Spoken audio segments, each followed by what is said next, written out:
प्रभु तेरी वाणी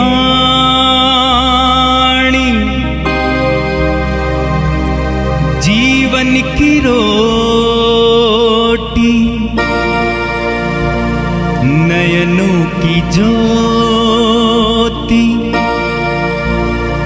अंधेरा मिटाती।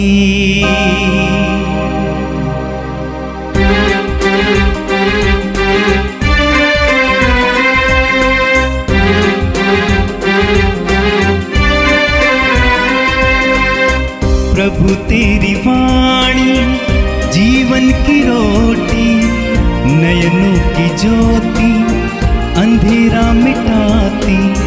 प्रभु तेरी वाणी जीवन की रोटी, नयनों की ज्योति, अंधेरा मिटाती।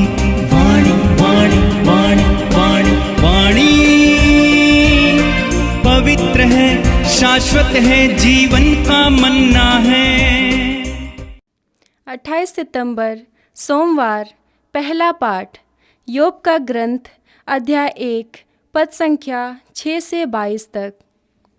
एक दिन ऐसा हुआ कि स्वर्गदूत प्रभु के सामने उपस्थित हुए और शैतान भी उनमें सम्मिलित हो गया। प्रभु ने शैतान से कहा, तुम कहाँ से आ रहे हो? शैतान ने प्रभु को उत्तर दिया, मैं पृथ्वी का पूरा चक्कर लगाया। इस पर प्रभु ने कहा, क्या तुमने मेरे सेवक योग पर ध्यान दिया? पृथ्वी भर में उसके समान कोई नहीं। वह निर्दोष और निष्कपट है। वह ईश्वर पर श्रद्धा रखता और बुराई से दूर रहता है। शैतान ने प्रभु से कहा, क्या योग यूं ही ईश्वर पर श्रद्धा रखता है? क्या आपने उसके परिवार और उसकी पूरी जायदाद के चारों ओर मानो घेरा लगाकर उसे सुरक्षित नहीं रखा? वह जो कुछ करता है आपने उसे आशीर्वाद दिया। उसके झुंड देश भर में फैले हुए हैं।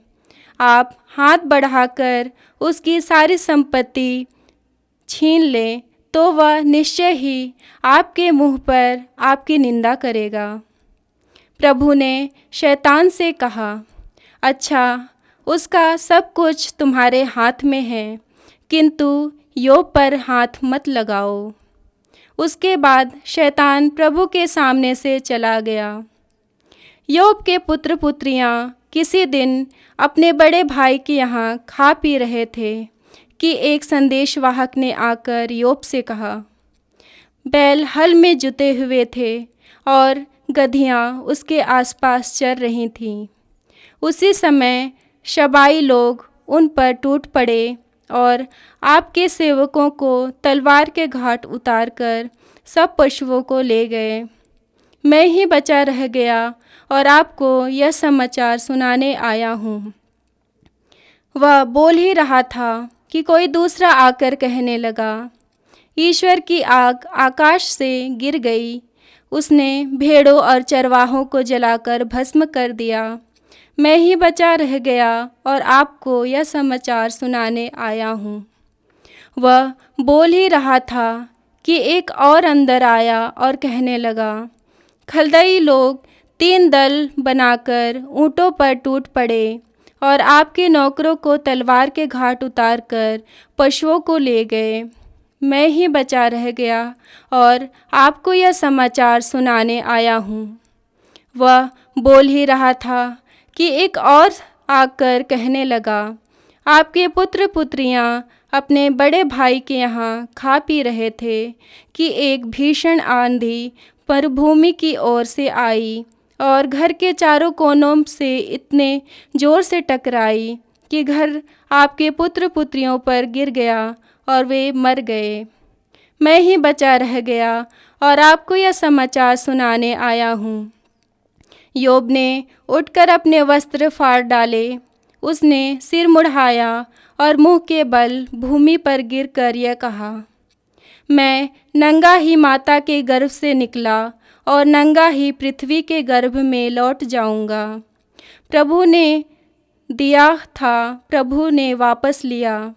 धन्य है प्रभु का नाम। इस पर विपत्तियों के होते हुए भी योब ने कोई पाप नहीं किया और उसने व्यर्थ ही ईश्वर की निंदा नहीं की। यह प्रभु की वाणी है। संत लूकस के अनुसार पवित्र सुसमाचार अध्याय 9 वाक्य 46 से 50 तक। शिष्यों में यह विवाद छिड़ गया कि हम में सबसे बड़ा कौन है। यीशु ने उनके विचार जानकर एक बालक को बुलाया और उसे अपने पास खड़ा कर उनसे कहा, जो मेरे नाम पर इस बालक का स्वागत करता है वह मेरा स्वागत करता है, और जो मेरा स्वागत करता है वह उसका स्वागत करता है जिसने मुझे भेजा है। क्योंकि तुम सब में जो छोटा है वही बड़ा है। योहन ने कहा, गुरुवर, हमने किसी को आपका नाम लेकर अबदूतों को निकालते देखा है और हमने उसे रोकने की चेष्टा की, क्योंकि वह हमारी तरह आपका अनुसरण नहीं करता। यीशु ने कहा, उसे मत रोको। जो तुम्हारे विरुद्ध नहीं है वह तुम्हारे साथ है। यह प्रभु का दिव्य सुसमाचार है। ख्रिस्त प्रभु की जय। मेरे प्रिय भाई और बहनों, पवित्र वचनों के द्वारा प्रभु हमें मार्गदर्शन करते हैं और हमारे लिए जीवन के रहस्य खोल देते हैं। आज के पहले पाठ में आपने सुना अय्यूब के बारे में। अय्यूब धनी था और प्रभु भक्त था, प्रभु की आराधना करता था, प्रभु के प्रति समर्पित था। वचन में आपने सुना बहुत नाटकीय ढंग से कि प्रभु के दरबार में स्वर्गदूत बैठे थे और वहां पर शैतान भी आया। एक कहानी के तौर पर रखा गया है। और शैतान से ईश्वर ने पूछा, प्रभु ने पूछा कि तुम कहां से आ रहे हो। उसने कहा कि मैं संसार का भ्रमण करके आ रहा हूं। तो ईश्वर ने उससे पूछा, क्या तुमने मेरे भक्त अय्यूब को देखा? तब शैतान कहता है, अगर वो आपका भक्त है तो इसका कारण यह है कि आपने आशीर्वाद दिया है और आप उसको संरक्षण देते हैं, आप उसकी सुरक्षा करते हैं। सब कुछ हटा दीजिए, आप देखेंगे कि वो आपका भक्त है या नहीं है। ईश्वर ने कहा, मंजूर है। और आपने सुना कि कैसे अय्यूब पर एक के बाद एक विपत्ति टूट पड़ती है और अय्यूब की क्या प्रतिक्रिया थी। बहुत ही रोचक घटना है, यह कहानी है। अय्यूब हर विश्वासी के लिए एक ज्वलंत उदाहरण है। जीवन में विपत्तियां आने पर कैसे हमारा मनोभाव होना चाहिए, इसके लिए मेरे ख्याल से बाइबल में अय्यूब सबसे सुंदर उदाहरण है। इससे ज्यादा विपत्ति नहीं आ सकती थी। अय्यूब के पास जो कुछ था सब कुछ छीना गया, पत्नी छोड़कर, यहां तक कि उसके शरीर में फोड़े आ गए। लोग घृणा करने लगे, उसकी पत्नी भी घृणा करने लगी। इतनी सारी विपत्तियां आई और अय्यूब के जीवन में क्या हुआ, इस पर हम मनन करेंगे। सबसे पहली बात कि शैतान हमें परेशान करने के लिए हमारे जीवन में विपत्तियां भेज सकता है। विपत्तियां परीक्षा का समय है। विपत्तियां परीक्षा का समय है। विपत्तियां हमारे विश्वास की परख का समय है। इसलिए हालांकि विपत्ति में दुख जरूर होता है, हम दुखी होते हैं, इस सच्चाई को नहीं भूलना चाहिए। विपत्तियों के द्वारा हमारे विश्वास और हमारी भक्ति की परीक्षा हो रही है। हम पढ़ेंगे प्रवक्ता ग्रंथ के अध्याय 2 उसके वाक्य 1 से। बहुत सुंदर वचन है, आप बार बार सुने हैं। पुत्र, यदि तुम प्रभु की सेवा करना चाहते हो तो विपत्ति का सामना करने को तैयार हो जाओ। तुम्हारा हृदय निष्कपट हो, तुम दृढ़ संकल्प बने रहो। विपत्ति के समय तुम्हारा जी नहीं घबराए। ईश्वर से लिपटे रहो, उसे मत त्यागो, जिससे अंत में तुम्हारा कल्याण हो। जो कुछ तुम पर बीतेगा उसे स्वीकार करो तथा दुख और विपत्ति में धीर बने रहो। धीर बने रहो, यही करना है। अय्यूब ने ही किया, वो धीर बना रहा। दूसरी बात, जब शैतान ने अय्यूब पर विपत्तियां भेजी तो अय्यूब पर एक के बाद एक विपत्ति भेजी। एक विपत्ति पहले, अब उसका झटका, उसका सदमा समाप्त होने से पहले दूसरी विपत्ति, एक के बाद एक विपत्ति भेजता है ताकि अय्यूब को पूरी तरह से तोड़ें, अय्यूब के विश्वास को पूरी तरह से मरोड़ें। हमारे जीवन में भी कभी कभी ऐसा देखने को मिलता है, एक के बाद एक परेशानी परिवार में आ जाती है। बच्चा बीमार पड़ता है, उसके बाद माँ बीमार पड़ती है, उसके बाद कोई दुर्घटना हो जाती है। इस तरह एक के बाद एक विपत्ति भेजते हुए शैतान हमें तोड़ने का प्रयास करता है। इब्रानियों के पत्र के अध्याय 12 में संत पौलुस हमें समझाते हैं, बहुत सुंदर है, वाक्य 1 में, जब विश्वास के साक्षी इतनी बड़ी संख्या में हमारे चारों ओर विद्यमान हैं, तो हम हर प्रकार की बाधा दूर कर, अपने को उलझाने वाले पाप को छोड़कर और ईसा पर अपनी दृष्टि लगाकर धैर्य के साथ उस दौड़ में आगे बढ़ते जाएं जिसमें हमारा नाम लिखा गया है। पौलुस कहते हैं कि ऐसी परिस्थितियों में धैर्य के साथ ईसा पर दृष्टि लगाकर अपनी दौड़ में आगे बढ़ें। एक के बाद एक विपत्ति आ जाती है, हमें विपत्तियों को नहीं देखना चाहिए, उन क्षणों में हमें प्रभु की ओर दृष्टि लगाना चाहिए और आगे बढ़ना चाहिए। एक के बाद एक विपत्ति आई, अय्यूब को उसके बारे में सूचना मिल रही थी, लेकिन अय्यूब हिला नहीं, उसका विश्वास डगमगाया नहीं, पूरी तरह से वह विश्वास में और भक्ति में अड़िग बना रहा। एक सच्चे विश्वासी की परख और पहचान। तीसरी बात, इतनी सारी विपत्तियां आने के बाद अय्यूब की क्या प्रतिक्रिया थी, अय्यूब का क्या रिस्पॉन्स था। अय्यूब की प्रतिक्रिया थी क्या, मैं नंगा ही अपनी मां के गर्भ से आया और नंगा ही इस धरती के गर्भ में जाऊंगा। ईश्वर ने दिया और ईश्वर ने वापस लिया, ईश्वर की स्तुति हो। एक पक्के और सच्चे विश्वासी की प्रतिक्रिया बहुत कठिन है। जब सब कुछ गंवाते हैं, सब कुछ आपके हाथ से छूट जाते हैं, उन क्षणों में यह कहना बहुत कठिन है, ईश्वर ने दिया, ईश्वर ने वापस लिया, ईश्वर की स्तुति हो। एक बहुत सुंदर प्रतिक्रिया है, रिस्पॉन्स है। अगर आप और मैं ये कर पाएंगे, इसका मतलब यह है कि हमारा विश्वास पक्का है, दृढ़ है, हमारी भक्ति और श्रद्धा दृढ़ है। अंत में लिखा हुआ है, आपने पढ़ा आज, कि इतनी सारी विपत्तियां जीवन में आने के बावजूद अय्यूब ने ईश निंदा नहीं की और अपने मुंह से पाप नहीं किया। परेशानी आने पर, दुख आने पर हम ईश्वर को कोसने लगते हैं, हम दूसरों को कोसने लगते हैं, लेकिन अय्यूब के बारे में लिखा हुआ है कि उसने अपने मुंह से कोई पाप नहीं किया और ईश निंदा नहीं की, ईश्वर से सवाल नहीं किया, अपने आप को ईश्वर के सामने छोटा बनाया। बहुत सुंदर है। आज अय्यूब पर हम मनन करेंगे। और आज के सुसमाचार में आपने एक बहुत सुंदर प्रसंग देखा। प्रभु यीशु के शिष्य आपस में चर्चा कर रहे थे, यीशु के बाद कौन सबसे बड़ा है। ये सिर्फ आज की बात नहीं है, बराबर उनके बीच में झगड़ा चलता था, ये चर्चा चलती थी, कौन बड़ा है। और आपस में बोलते थे और हर कोई अपने आप को बड़ा प्रमाणित करने का प्रयास करता था।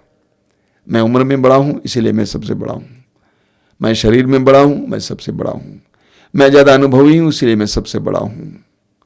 इस तरह लोग अपने को बड़ा मानने का और साबित करने का प्रयास करते थे। आपको याद होगा, सुसमाचार में आपने पढ़ा है कि उनमें से दो, याकूब और योहन, दोनों भाई अपनी मां को बुला के लाते हैं। क्या के लिए? सिफारिश करने के लिए।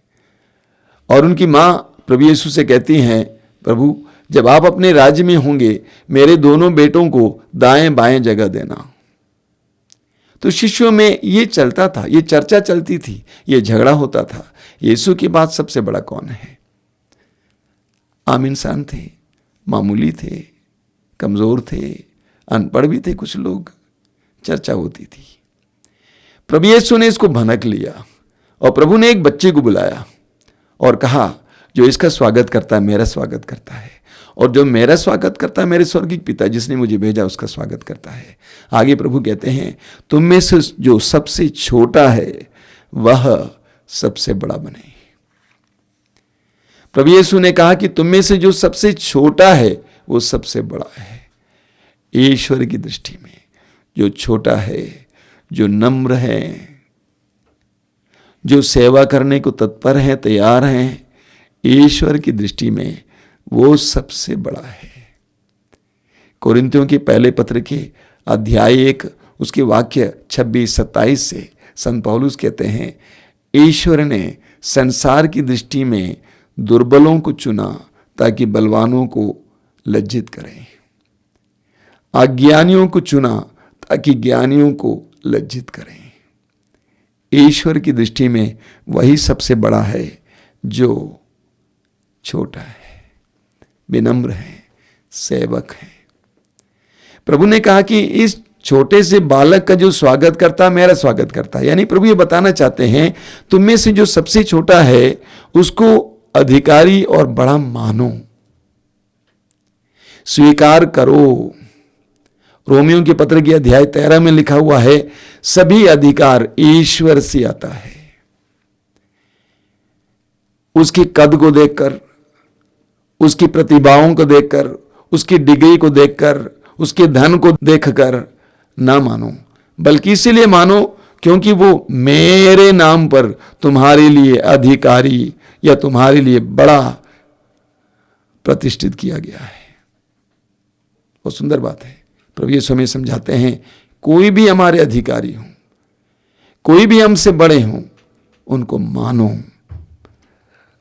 आगे हमने सुना कि यूहन्ना ने प्रभु से कहा कि प्रभु, कुछ लोग आपके नाम पर अबदूतों को निकालते हैं। हम उनको रोकने का प्रयास किया क्योंकि वे हमारी तरह आपका अनुसरण नहीं करते हैं, हमारी तरह आपका अनुसरण नहीं करते हैं, इसलिए हमने उनको रोकने का प्रयास किया। प्रभु ने कहा, नहीं, उनको मत रोको। जो तुम्हारे विरुद्ध नहीं है वो तुम्हारे साथ है। हम सबके अंदर ये मनोभाव होता है, चाहे विश्वासी और अविश्वासी हो, कैसे भी हो, जो हमारी तरह जीवन नहीं जीते हैं, जो हमारी विचारधारा के नहीं होते हैं, हम उनको रोकने, तोड़ने, बंद करने का प्रयास करते हैं। यह मानसिक स्वभाव है। हमारा मन और हृदय बड़ा नहीं है, ईश्वर का हृदय बड़ा है। ईश्वर किसी का भी इस्तेमाल कर सकता है। मैं एक भाई को जानता हूं बनारस के आसपास में, जो विश्वासी हैं लेकिन किसी कलीसिया से जुड़ा नहीं है, लेकिन यीशु के नाम पर बड़े बड़े काम करता है। ईश्वर किसी को भी इस्तेमाल कर सकता है। हम विश्वासियों को जानना जरूरी है। इसलिए जो हमारे विरुद्ध नहीं है उनको रोकना नहीं है, सहारा देना, साथ देना है। हमें अपने मनों को बड़ा करना है, अपने हृदयों को बड़ा करना है। देखिए शिष्यों ने क्या कहा, वे हमारी तरह आपका अनुसरण नहीं करते, यानी उनकी जीवन शैली हमारी तरह नहीं है, यानी उनके विचार हमारी तरह नहीं है।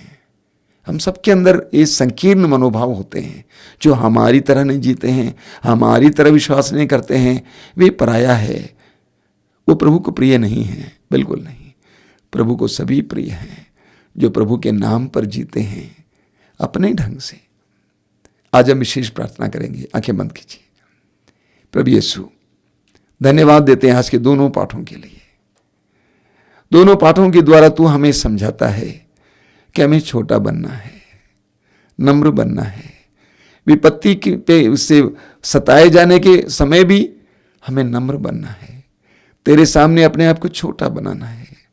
ये स्वीकार करना है कि सब कुछ तुझसे आता है, सब कुछ तुझसे आता है और तू लेने के लिए समर्थ है और तुझे अधिकार है।